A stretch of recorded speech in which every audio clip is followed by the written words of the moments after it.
गाडगीळ आणि sons limited 1832 पासून। येणाऱ्या 24 तासात उत्तर मध्य महाराष्ट्रामध्ये रेड अलर्ट, तर पुढचे 48 तास महाराष्ट्रासाठी महत्त्वाचे।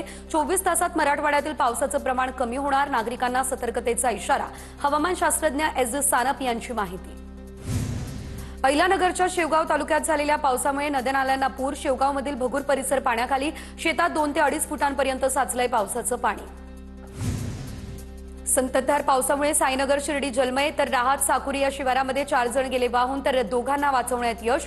कालिकानगरमधील काही घरांमध्ये पाणी, जनजीवन विस्कळ। पालघर जिल्ह्यातील मोडकसागर, मध्य वैतरणा, तानसा या धरणांमधून पाण्याचा विसर्ग, सूर्या नदीला आला पूर।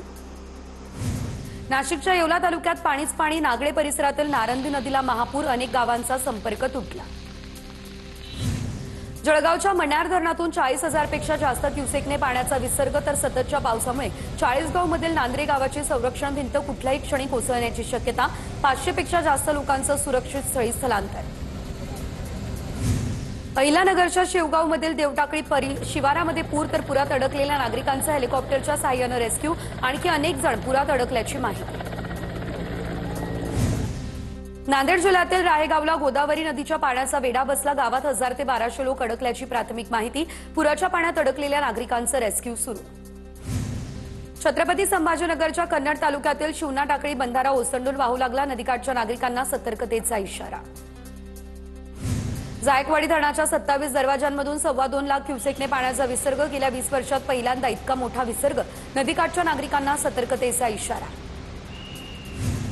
नांदेडमध्ये तब्बल 19 वर्षांनंतर विष्णुपुरी प्रकल्पातून 3,10,000 क्युसेकने गोदावरी नदीपात्रात विसर्ग, नागरिकांनी अत्यंत तातडीचं काम असल्याशिवाय घराबाहेर पडू नये, जिल्हाधिकाऱ्यांचं नागरिकांना हे आवाहन।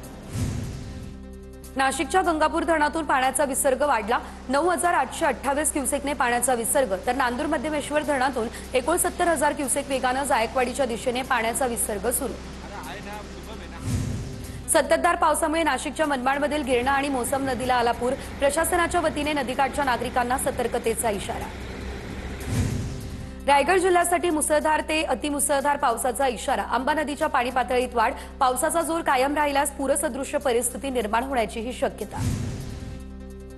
पुणे जिल्ह्यातल्या कुकळी प्रकल्पातील सर्वात मोठा जलाशय असलेल्या डिब्बे धरणातून 32,000 क्युसेकने पाण्याचा विसर्ग, घोड नदीपात्रात विसर्ग सुरू असल्यानं नदीपात्रा शेजारील ऊसाची शेती पाण्याखाली, शेतकऱ्यांच्या चिंतेत वाढ। ठाणे जिल्ह्याला पाणी पुरवठा करणारे बारवी धरण पुन्हा एकदा ओव्हरफ्लो, बारवी धरणातून तब्बल 11,074 क्युसेकने पाण्याचा विसर्ग, प्रशासनातर्फे नदीकाठच्या गावांना सतर्कतेचा इशारा। नांदेडच्या धर्माबादमधील रोशन गावात शेतकऱ्यांचं जलसमाधी आंदोलन, नुकसान भरपाईच्या मागणीसाठी शेतकऱ्यांनी जलसमाधी आंदोलन केलं, गोदावरीच्या बॅकवॉटरमुळे मोठं शेतकऱ्यांचं नुकसान। परभणीच्या पालम तालुक्यातील 9 एकर शेती पाण्याखाली, मुसळधार पावसानं पिकाचं अतोनात नुकसान, समाज माध्यमांवर व्हिडिओ व्हायरल। हिंगोलीच्या कळमनुरीतील दांडेगाव या ठिकाणी शेतकऱ्यांनी जमीन खरडून गेल्यानं फोडला टाहो, आमदार संतोष बांगर यांच्यासमोर शेतकऱ्यांचा टाहो, लवकरात लवकर मदत देऊ असं म्हणत बांगर यांनी स्वखर्चातून शेतकऱ्याला केली आर्थिक मदत। अहिल्यानगर शहरातील दातरंगी मळ्यात घरांमध्ये शिरलं पुराचं पाणी, सीना नदीला आलेल्या पुरामुळे दातरंगी मळा परिसरात नागरिकांच्या घरात पावसाचं पाणी साचलं।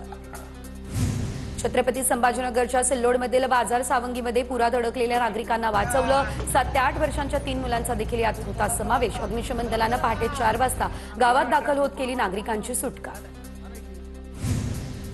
नांदेडमध्ये पुराच्या पाण्यातून गाडी नेणं अंगलट, तर मन्नाड नदीच्या पुरात गाडी अडकली, पिकअपमध्ये अडकलेल्या 2 जणांना गावकरी आणि पोलिसांनी काढलं सुखरूप बाहेर।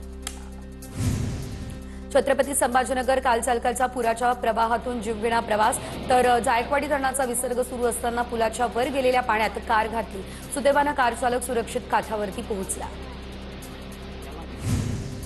तिकडे अहिल्यानगरच्या सीना नदीच्या बाजूला असलेल्या अमरधाममध्ये पावसाचं पाणी, नागरिकांवर पाण्यात अंत्यविधी करण्याची वेळ। पावसामुळे बीडमधील अहिल्यानगर अहमदपूर राष्ट्रीय महामार्गावरून मेंगडेवाडीकडे जाणारा मुख्य रस्ता बंद, 2 दिवसांपासून गावाचा मुख्यालयासोबतचा संपर्क तुटला, जिल्ह्याचे पालकमंत्री अजित पवार यांनी याकडे लक्ष द्यावं, शेतकऱ्यांची ही मागणी। लातूरमधल्या ग्रामीण भागातील अनेक रस्ते गेले वाहून, रस्त्यांवरती खड्ड्यांचं प्रमाण वाढलं, अनेक ठिकाणी फुलांची देखील पडझड। इगतपुरीत मुसळधार पावसानं धरणाच्या पाणलोट क्षेत्रामध्ये वाढ, तर मुकणे धरणातील 1520 क्युसेकने होणाऱ्या विसर्गामुळे जानोरी, अस्वली, मुंडेगावमध्ये रस्ते पाण्याखाली. नाशिकच्या येवल्यामध्ये मुसळधार पावसानं बसस्थानक आणि अमरधाम परिसरात साचलं पावसाचं पाणी. नागरिकांच्या घरात पाणी शिरलं, त्यामुळे जनजीवन पूर्णतः विस्कळीत. लातूर जिल्ह्यातल्या मांजरा नदीला महापुराची स्थिती. भातखेड या गावच्या वस्तीमध्ये पुराचं पाणी घुसलं, जनजीवन विस्कळीत. भातखेड जवळचा जुना पूल 2 दिवसांपासून पाण्याखालीच.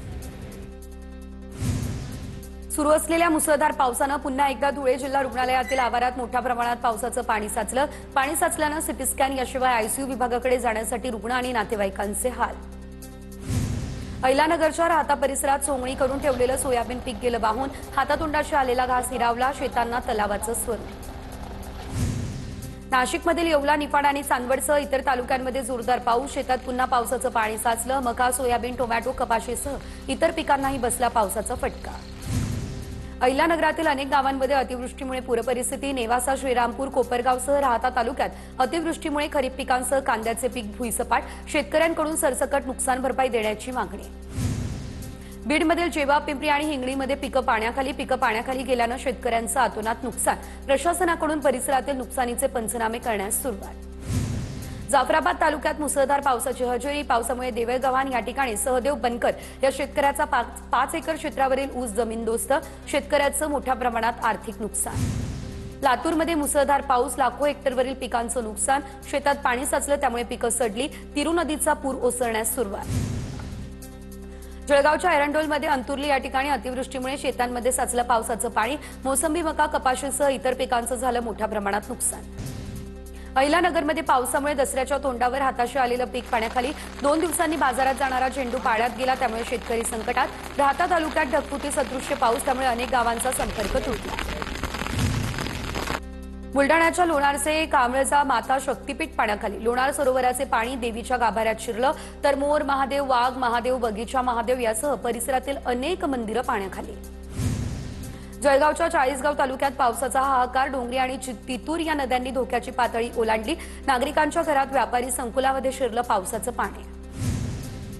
अहिलानगरच्या शेवगावमधील कृषी उत्पन्न बाजार समितीत पाणी भरलं. बाजार समितीमध्ये असलेल्या धान्य दुकानांमध्ये जवळपास 1.5 ते 2 फुटांपर्यंत पाणी, त्यामुळे धान्याचं झालं मोठ्या प्रमाणात नुकसान. छत्रपती संभाजीनगर जिल्ह्यात मोसंबी उत्पादक शेतकरी पुन्हा आक्रमक. भालगाव फाट्यावरती मोसंबी उत्पादकांनी मोसंबी पुन्हा एकदा रस्त्यावर फेकत केला निषेध. मोसंबी उत्पादकांना नुकताच भरपाई देण्याची मागणी. अकोला जिल्ह्यातील उगवा या परिसरामध्ये झालेल्या पावसामुळे शेतकरी संकटात. मुसळधार पावसाचा खरीप हंगामातील सोयाबीन पिकासह तूर आणि कापूस पिकालाही बसला फटका.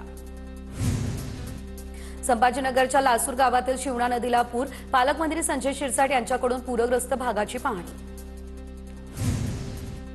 बुलडाण्यामध्ये पालकमंत्री मकरंद पाटील यांच्याकडून नुकसानीची पाहणी. मोताळा तालुक्यातील नळकुंड, मलकापूर तालुक्यातील दाताळा, जांभूळ धाबा या ठिकाणी शेतकऱ्यांच्या बांधावर जाऊन केली पाहणी.